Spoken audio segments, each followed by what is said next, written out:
I'm repeating, break-even point is the amount of products that you need to produce and sell, because you can produce it and it means nothing if it doesn't sell, in order to cover your cost, ne?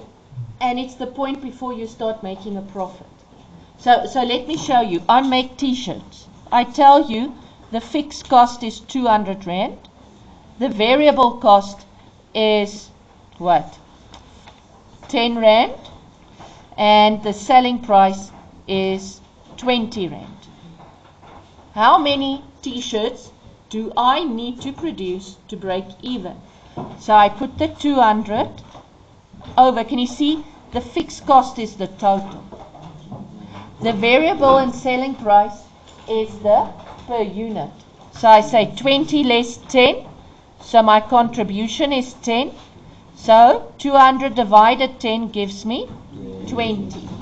So now, please listen to what I'm saying there in the back. If I say to you, I've produced 20 t-shirts, what does it mean? It means I've covered this 200 Rand. So now, when I produce t-shirt number 21, that one t-shirt doesn't have to cover the 200 Rand. So it means that 10 Rand contribution I now pocket. You get what I'm saying? Sharp. So if I say to you, I want to make a profit of, an extra profit after this happened, an extra profit of 100 Rand.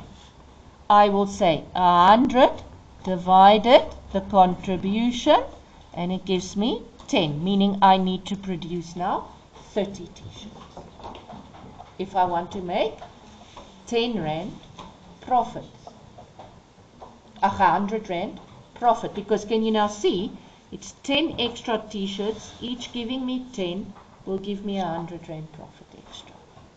Does that make sense?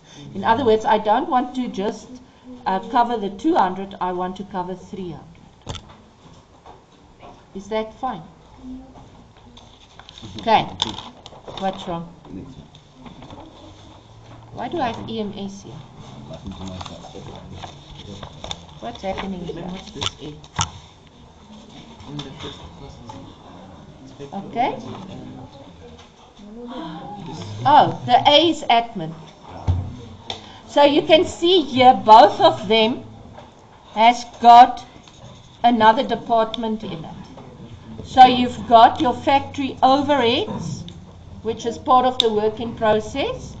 You've got your direct material, direct labor, which is part of the factory of the work in process. And then you've got another department. You guys got it? 4. So if I look at November 24, can you see there's 2 parts to the question. There's 4.1 and 4.2. And it's 2 separate businesses. It's not the same business. So now, 4.1. 4.1, they asked me, refer to the information A. Refer to information A, calculate the direct or raw material cost. Now the moment they say calculate, you can go rogue, you can do what you want. And I personally like a T. You don't have to use a T. You can use the format. Basically what I want is the opening plus the purchases less the returns plus the closing, the carriage plus the customs less the closing. Can you see it looks a lot like what we did with inventory as well? Okay, so now let's go look. They tell me, if I look at B, they said I must use B.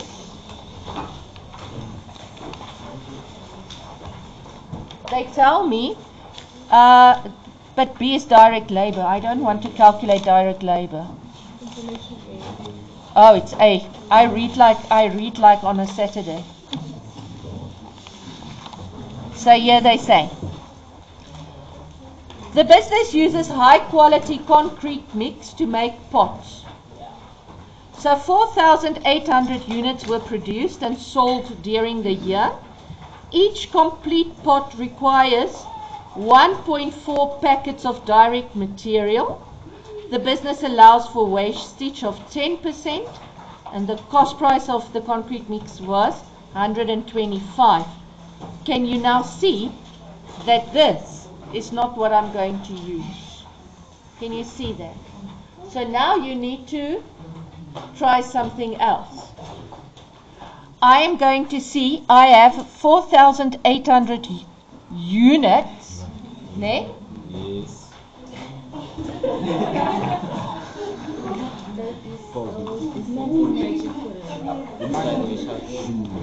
Okay, now I have 4,800 units. They say each pot requires, please stop talking, 1.4 packets of direct material. But there's going to be 10% wastage. Right. According to me, that wastage is still going to form part of the price. What do you think? Yes. Okay, I hope I'm thinking right. And the price is 125 Rand. So what do you get? Did you take my calculator? No, I did not. So let me do it. 4.8 times 1.4 times 125. It's 840. Okay, let's see if the memo agrees. I'm doing it with the memo because a lot of times they think different than me. So what did they do? So there's three options there. So you would, can you see there? That's 6, 7, 20. Ne? Is what we got here. So in other words, this here would get 2 marks. Right? Okay. Now let's see. The next thing they did is they times it with 125. Can you see the 125 doesn't get a mark, but the answer will get a bagel because you times with 125. So I would get 3 out of 4. Is that too bad? Yes. I really don't think so. I'm sorry you think that. So why is theirs more than ours? It's an interpretation thing. It's that 10%. So in other words, they added the wastage.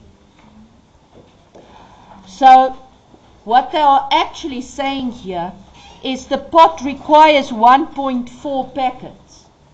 Ne? But we also wasted 10%. You see that? So we need to add that 10%. Okay. So they say 1.1. What is 1.1? 1 plus 10%. How did they get it? 1 plus 0.1. 1 plus 0.1. 10. So it's 110%. I'm trying to understand why. I'm trying to understand the 1.1. I think I'm going to understand that 7392 better. So take that 6720 and times it with 110%. Because what it is they are saying, so basically if you times this with 110%, it's going to give you that 9 whatever. So they're saying this is 100% of the cost, but it's going to cost me 10% more because of wastage. Okay? So if I take the 840 times 110%, you get the 924. Does that make sense? So if I look at all the different options, the first one, that 1.1 is literally 110 over 100. And that's what we've been doing all the time since we started with trade discount in grade 9. We said, oh, I owe 100, but I'm going to get a 10% discount, so I times with 90 over 100. It's the same principle. I say, okay, it's going to cost me 100 plus 10 because I'm wasting, so it's 110 over 100. Does everybody get that? Okay. The other options, they just literally went and calculated it separately. But I think the first one makes the most sense. Let me just get here and then. Okay, she's asking why do we add wastage? Because the thing is, let's say I'm baking muffins. Ne? So to bake this 6 muffins, I buy a muffin mix. I throw it in the oven. That muffin mix, I had to have 2 extra eggs. Ne? And then when I open the first egg, it's rotten. So now I have to use another egg in its place. Can you see that this recipe then didn't use 2 eggs, it used 3 eggs. Can you understand why I added the wastage? Ne? Because it makes the thing I'm making more expensive. If you want to bake a cake and you walk into the kitchen and the flour breaks under, it was wet and all the flour falls on the floor, are you going to scrape it and bake a cake with it? No, you're going to throw it away, take another packet of flour. So meaning that cake cost you 2 packets of flour, so it's more expensive. And that's why we have to add the wastage. Okay. I will know because I'm baking it for me. You guys must remember it's Mother's Day tomorrow, ne? It's tomorrow, ne? Okay. And by the way, I'm your mother at school, so I hope I'm getting some chocolates on my day. Okay, let's go. Next year. So, you can bake me a cake with your mom's flour and eggs. Thank you. Refer to info B. Calculate the direct labor. Now what I need to remember with this is I want the gross and contributions. That's the first thing. The second thing I want to remember is the gross is the norm and overtime. Okay. Now let's go see what they give me. So at B they say, direct labor, I can move up the material there. It feels like everything's skewed today. No, it's not. It's just all this is skewed. Okay, let's start. Direct labor budgeted for the year amounted to 1,117,200. They already wrote it in. The business has 7 direct workers for direct labor. Each worker is required to work 1,680 hours per year and is paid the same hourly rate. Okay. So, one worker resigned. Oh my word, this is a difficult one. One worker resigned 31st October. My year ends 28 February. Ne? So meaning he worked March, April, May, June, July, August, September, October. He worked 8 months. Ne? And 4 months he didn't work. 3 of the direct workers, and he didn't work overtime. 3 of the direct workers were required to work overtime, 60 hours each during the year. Overtime is 1.6 times the normal hourly rate. Can you see it's 160 over 100, because if the normal rate is 100%, we're going to pay them 160%. So 160 over 100 gives me 1.6. Okay, now they want the resigned worker and they want the overtime. Now let's just quickly go look at that 117. So that 117 is budgeted. Is budgeted real? No, it's just what we plan is going to happen. Okay? Now, it didn't happen. So now we need to adjust the budgeted to get to the real. Okay? So, the first thing, let's quickly look. I know 3 workers have to work 60 hours each, which gives me 180, né? At 1.6 times the norm rate. Okay? So, this resigned worker, né, it's one worker that didn't work for 4 months, because I want to subtract it, né? Because they didn't think she was going to resign.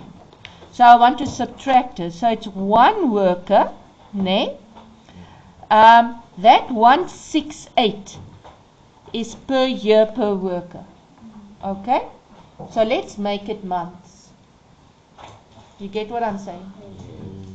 So I'm going to divide it by 30 to get months. So how many months does she have? How many? That's going to give me 12 months. 140 months. Dividing by 12. She's tired. No, this is the hours.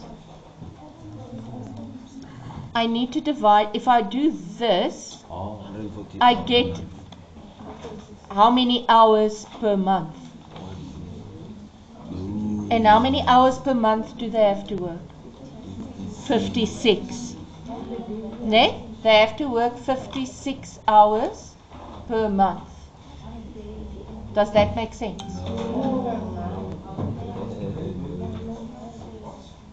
Well, okay. So let's try. If I divide it by 12, then it's 140 hours per month. Okay? So for 4 months, she's not going to work. Okay. So this is all I can figure out up to here. So let's see what the memo says, how much marks I'll get for that. Go back. I'm not giving up. I just want to see. You're going to divide that 107 by the number of workers, the number of hours. So we're going to do rent. The thing we do with rent. Our time is running out. So I'm going to back this for later. Why? Because this is taking too long for 7 marks. So let's go. Maybe the next one is shorter. Go back then. Let's go on. You're going to back this one because you're going to work fast enough to come back to this. Because you guys, what is the problem that you're doing now? This is immediately, this is such an exciting brain teaser. You want to solve it. And you don't care how long it's going to take you. That's the first option. So you're going to sit on this thing for 10 to 15 minutes. Right? The second thing is, this is going to make you go dead inside. It's like you're going to get this dead feeling where it's like, I can't do this. Ne? And then you're going to start spinning. You see? What if the next part of the question is easier? Right? So back this. Back this. Ne? Go to the next one. When we are done, we come back. I marked this question. Let me tell you, very few people had more than 3 out of 7. So they wasted their time. Okay. So let's go to the next one. So the next one says, complete the factory overhead cost note. So what is factory overheads? It's everything that's an expense that's not direct. Okay? So they already got indirect factory overheads. Okay? Whatever that is. It's your indirect labor, it's your indirect consumables, whatever. Oh, incorrect. I can't read. Okay. The people watching this video will enjoy my incompetence of reading. So, the incorrect factory overheads. So, let's go. This is info C. Now, please remember, this is the factory. They're going to do this like in the income statement. So, the factory overheads is literally your income statement expenses. So they can ask you anything they would have asked in an income statement. Right. Okay. So you must know your accrueds and your prepaids. So, the bookkeeper calculates the factory overhead as 1132.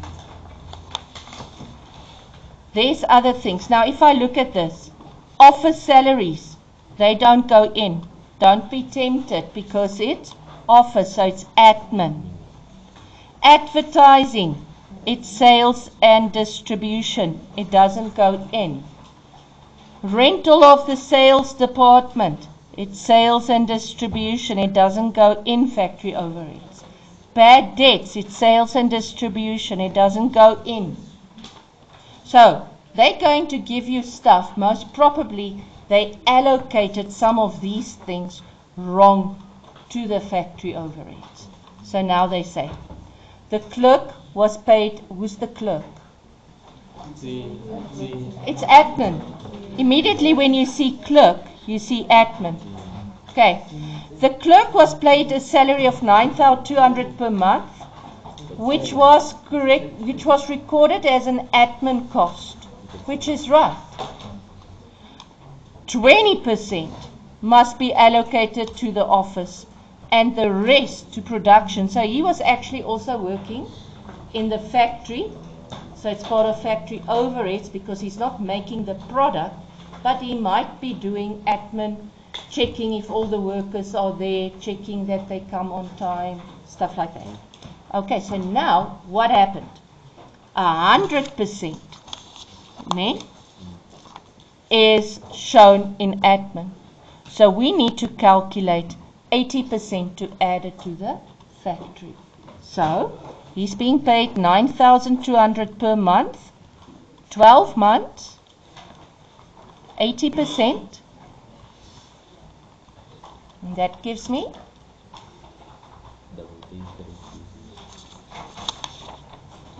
so the salary is how much?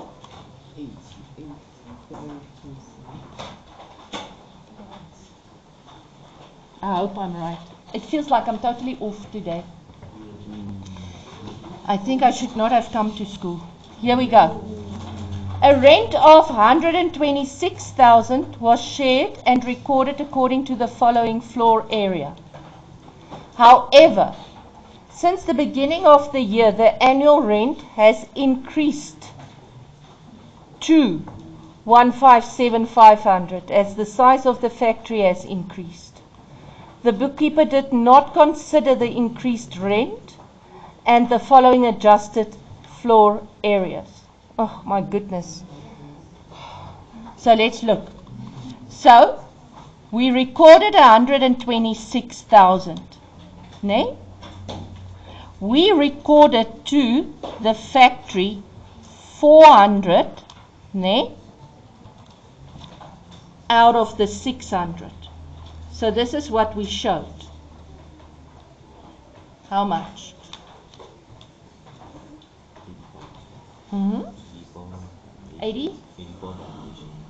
84,000. So what I'm going to do is I'm going to take that 84,000 out because it's wrong. Now I want to see how much must I put in. So now I'm going to work on the 157.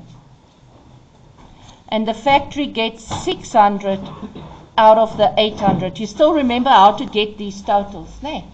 You just add all three. It will give you the total. So, what does that give me?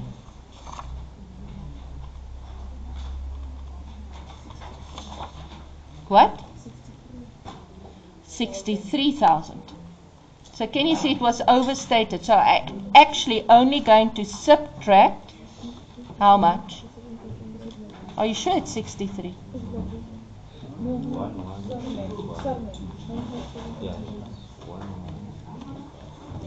It's 8125. Okay, so it's understated. So I need to add an extra. How much?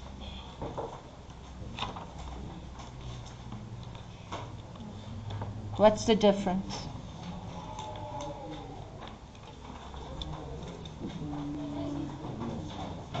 How much?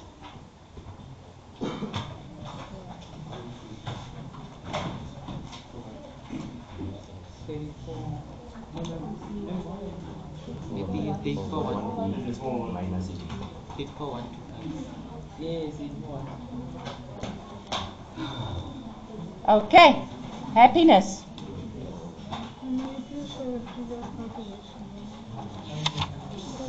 What previous calculation? You're not going back there now.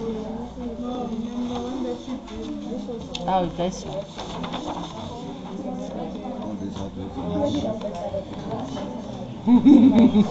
Can you see?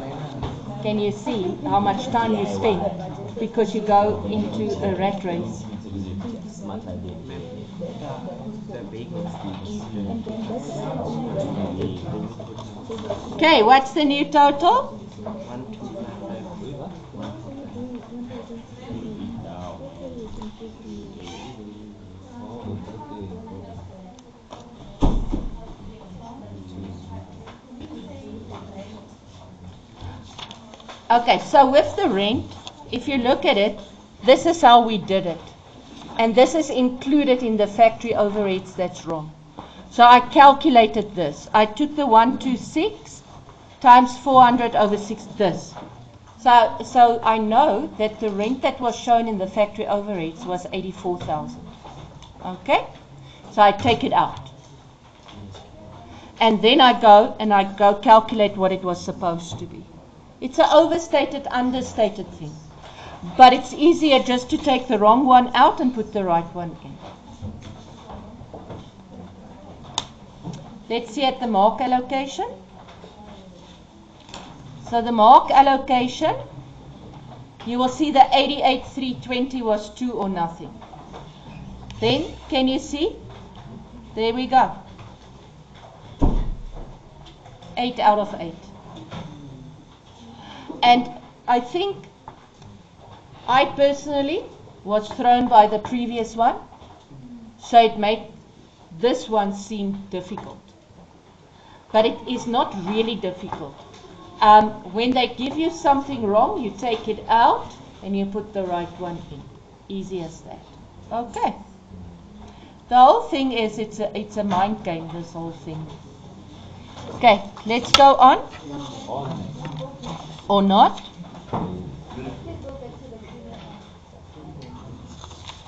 Okay, I'm going to switch this. I'm going to